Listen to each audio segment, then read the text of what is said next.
Hello दोस्तों, कैसे हो आप लोग। आई होप आपसे अच्छे होंगे। तो मैंने अपने पिछले वीडियो में फिजिक्स का और मैथ के चैप्टर 1 के इंपॉर्टेंट क्वेश्चंस और इंपॉर्टेंट डेरिवेशन बताए थे। आज के इस वीडियो में बात करने वाला हूँ फिजिक्स के चैप्टर 2 की, जो कि आपका बेथेल प्लस और गॉस की प्रमेय वाला इंपॉर्टेंट चैप्टर है। उसके मैं आज 2 डेरिवेशन कराने वाला हूँ। एक तो गॉस प्रमेय की उत्पत्ति प्रूफ और दूसरा उसके अनुप्रयोग में अनंत लंबाई की आवेशित रेखा के निकट स्थित बिंदु पर वैद्युत क्षेत्र की तीव्रता ज्ञात करना। दोनों को मैं पूरा एक्सप्लेन करने वाला हूँ, तो वीडियो को लास्ट तक जरूर देखिए। तो चलिए स्टार्ट करते हैं वीडियो को। सबसे पहला है गॉस प्रमेय की उत्पत्ति। सबसे पहले हमें पता होना चाहिए गॉस प्रमेय होती क्या है। तो गॉस प्रमेय बेसिकली आपका ये होता है phi equal to Q of 1 epsilon naught, और ये कब अप्लाई होता है जब आपका बंद पृष्ठ हो। ठीक है, तो अगर हम स्टेटमेंट लिखना चाहें तो क्या होगा। इस प्रमेय के अनुसार किसी बंद पृष्ठ से घिरा हुआ वैद्युत फ्लक्स का मान उस पृष्ठ से घिरे हुए या परिबद्ध आवेश का 1/एप्सिलॉन नॉट गुना होता है। ठीक है, तो आप ऐसे याद कर सकते हो किसी बंद पृष्ठ से बद्ध फ्लक्स का मान और उस पृष्ठ से परिबद्ध आवेश का 1/एप्सिलॉन नॉट गुना होता है। ठीक है, तो हमारी बेसिकली क्या है, गॉस प्रमेय का स्टेटमेंट है और इसको हमें प्रूव करना है। तो अब कैसे प्रूव करेंगे, तो चलिए, तो जो स्टेटमेंट है उसी से हम पहले डायग्राम बनाते हैं। ठीक है, यहाँ पे साइड में फॉर्म लिख लेते हैं जो प्रूव करना है। तो हमें क्या था, बंद पृष्ठ और उसके अंदर क्या था, आवेश। तो हम एक आवेश ले लेते हैं। ठीक है, अब बिंदु आवेश ले लेते हैं Q कूलम का। ठीक है, ये मान लो बिंदु O है। ठीक है, और एक बंद इसके चारों मान लो कोई पृष्ठ है जो घिरा हुआ है, बंद है।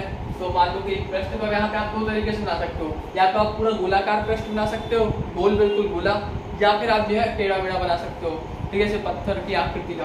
तो यहाँ पे मैं टेढ़े मेढ़ा बना देता हूँ। ठीक है, बैठनी है। तो यहाँ पे ये है आपका। ठीक है, हमें इससे परिबद्ध, इससे घिरा हुआ, इससे बद्ध फ्लक्स का मान ज्ञात करना है। ठीक है, तो इसके लिए हम क्या करते हैं, यहाँ पे एक कोई बिंदु मान लेते हैं। ठीक है, या पृष्ठ अवयव ले सकते हो। ठीक है, तो यहाँ पे हम एक पृष्ठ अवयव लेते हैं। ठीक है, अब ये पृष्ठ अवयव है क्या, तो जैसे आपने फुटबॉल देखी होगी, तो फुटबॉल में बेसिकली अगर आपने देखा होगा वो इस तरीके की होती है। तो इसमें यहाँ पे छोटे छोटे कॉर्नर होते हैं, मतलब छोटे छोटे ऐसे पार्ट होते हैं ना, कई सारे ऐसे आपने देखा होगा। तो एक ये पार्ट है बेसिकली, आप अगर एक तरीके का है पृष्ठ अवयव, एक पार्ट है ये। क्योंकि जो यहाँ पे हम ले रहे हैं, यहाँ पे हम 3D में देख रहे हैं। 3D में अगर आप कोई गोला देखेंगे तो वो आपको एक छोटे छोटे पार्टिकल के रूप में अगर आप देखेंगे तो वो दिखेगा। ठीक है, आप फुटबॉल से समझ सकते हो। तो ये एक बेसिकली एक पार्ट है आपका। ठीक है, तो वो हमने एक पार्ट लिया हुआ है यहाँ पे। ठीक है, अब तो यहाँ पे हमें निकालना है क्या, वैद्युत। तो हम ये इससे बद्ध फ्लक्स, यहाँ पे हम वैद्युत फ्लक्स का मान निकाल ले रहे हैं। ठीक है, इससे बद्ध, और हम क्या करेंगे, इसके लिए निकाल लेंगे और फिर हम पूरा इंटीग्रेट कर देंगे, समाकलन कर देंगे, तो पूरे पृष्ठ के लिए हमारा निकल जाएगा। सो आई होप आपको समझ में आया होगा मैं क्या कर रहा हूँ। हमने एक सैंपल लिया और इसके लिए हम निकालेंगे वैद्युत फ्लक्स का मान, इससे कितना निकल रहा है वैद्युत फ्लक्स, और हम इंटीग्रेट करके पूरी का निकाल देंगे।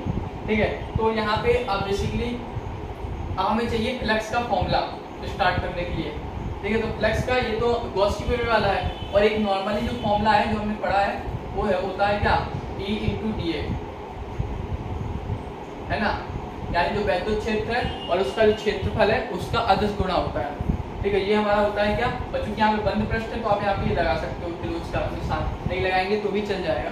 ठीक है, तो ये हमारा क्या होता है, वैद्युत फ्लक्स की वैल्यू होती है। हम बेसिकली यहाँ से इससे हमें यहाँ तक पहुँचना है।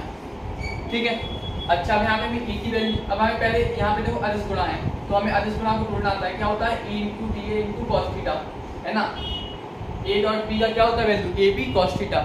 हमें इस थीटा की वैल्यू चाहिए। थीटा बेसिकली किन दो राशियों के बीच का कोण है। अगर आप देखेंगे तो यहाँ पे E और DA के बीच में, तो हमें पहले देखना होगा E और DA की डायरेक्शन क्या है, तो हमें थीटा पता चलेगा। तो यहाँ पे आप देखते हैं, अगर आप देखेंगे यहाँ पे E की डायरेक्शन क्या है, ये है। ठीक है, इस दिशा में जा रही है, और DA क्या है, DA बेसिकली इसका लंबवत होगा। लंबवत मान लो यहाँ पे है DA।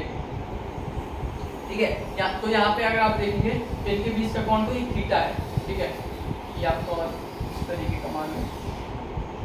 ठीक है, तो ये आपका E है और ये आपका है DA। अगर एक गोला होता फ्लैट, मतलब ये गोला होता, गर्त होता, गोला होता, तो आपका E और DA क्या होता, एक डायरेक्शन में होता। ठीक है, चूंकि यहाँ पे एक मतलब पत्थर की आकृति मान लो अनियमित आकृति का है, इसलिए यहाँ पे इन दोनों के बीच थीटा एंगल बन रहा है।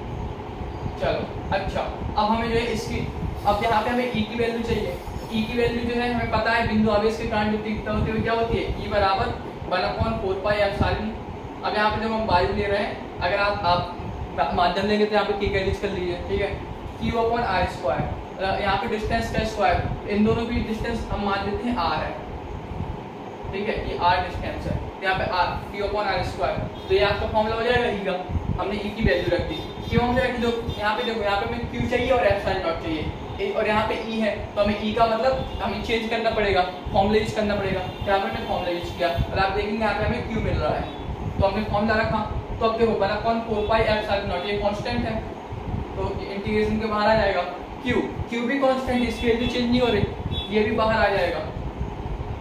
और अगर आप देखेंगे तो r² है, तो ये आपका बेसिकली चेंज होगा।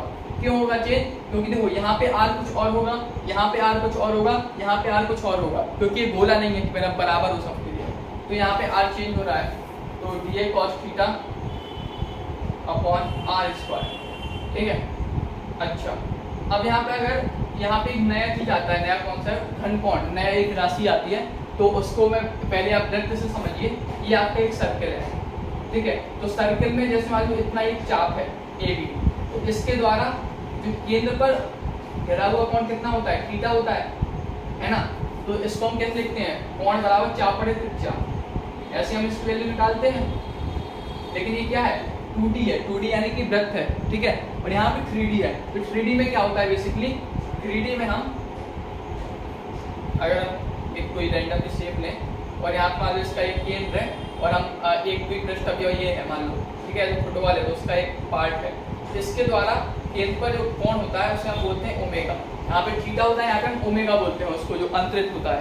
तो उसकी वैल्यू क्या होती है, उसकी वैल्यू होती है, यहाँ पे इसकी क्या थी, लंबाई थी, यहाँ पे इसकी क्षेत्रफल है, ठीक है, पृष्ठ अवयव का क्षेत्रफल, तो उसका मतलब डेल्टा ए है, अपॉन और इसकी वो त्रिज्या या दूरी, तो अपॉन r²। यहाँ पे फॉर्मूला होता है 4 त्रिज्या, यहाँ पे फॉर्मूला होता है उस पृष्ठ अवयव का क्षेत्रफल और अपॉन दूरी या त्रिज्या का स्क्वायर। तो ये हमारा होता है घनकोण का फॉर्मूला और ये हमारा होता है कोण का फॉर्मूला। अच्छा, अब यहाँ पे चूंकि ये जो है आप देखेंगे तो ये हमारा जो ये है पार्टिकल पृष्ठ अवयव है, ये आकाश में स्थित है, ठीक है, आकाश में, अंतरिक्ष में। तो यहाँ पे हम क्या करते हैं, यहाँ पे जो हम ये बनाते हैं तो ये हम इसकी परछाई के साथ बनाते हैं, इसके प्रक्षेप के साथ, ठीक है। तो परछाई के लिए हम क्या करते हैं, जो हमारे ये है क्षेत्रफल सदिश है, ये क्या है, एरिया है, ये हमारा क्या है, क्षेत्रफल सदिश है ना। इसको हम दो भागों में विभाजित करते हैं, जैसे हमने पिछले में किया था लंब घटकों में, एक cos थीटा और एक sin थीटा। एक हमारा होगा dA cos थीटा, एक होगा dA sin थीटा। जो परछाई वाला होगा, यानी कि इधर कहीं जो परछाई बनेगी, ये हमारा जो होगा वो होगा हमारा dA cos थीटा,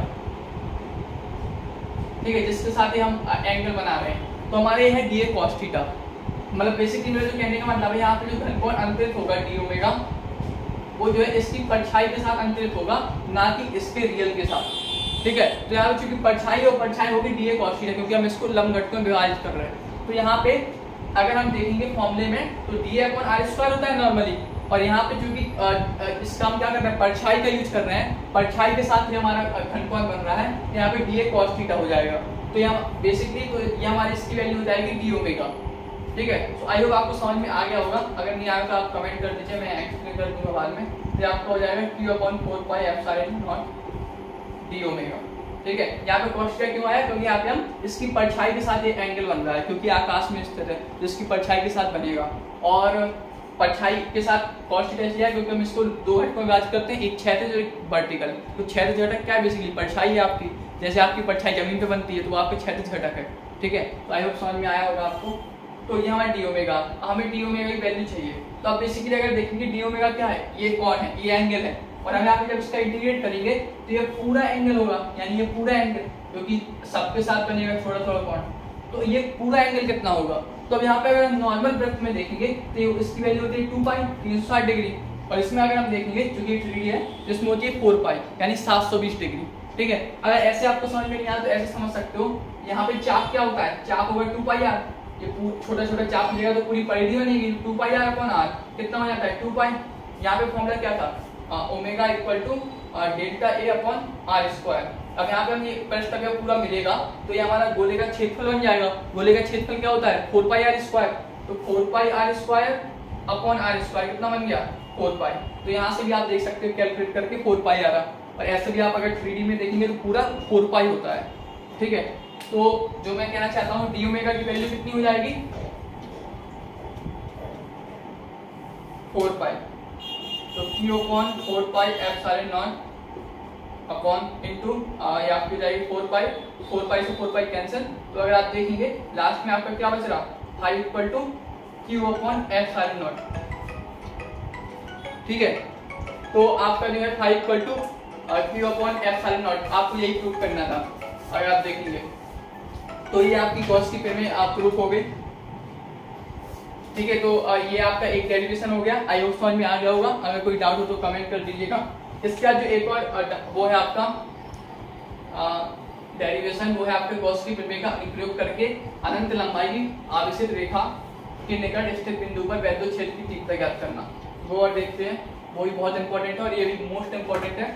किसी ना किसी सेट में मतलब एक दो सेट में आती आता है हर साल क्वेश्चन।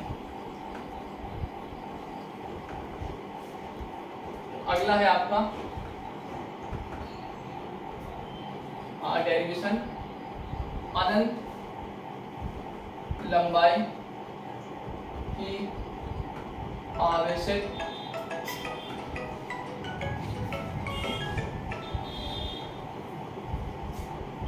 रेखा के निकट स्थित बिंदु पर वैद्युत क्षेत्र की तीव्रता ज्ञात करना। ठीक है, तो हम इस स्टेटमेंट से पहले हम डायग्राम बनाएंगे, फिर पूरा उसको सॉल्व करेंगे। और इसमें हमें क्या है गॉस की प्रमेय का यूज करना है, क्योंकि उसका अनुप्रयोग है ये। ठीक है, तो हम सबसे पहले एक अनंत लंबाई की रेखा बना देते हैं आवेशित। ठीक है, तो ब्लर मार रही है, कट कर दे।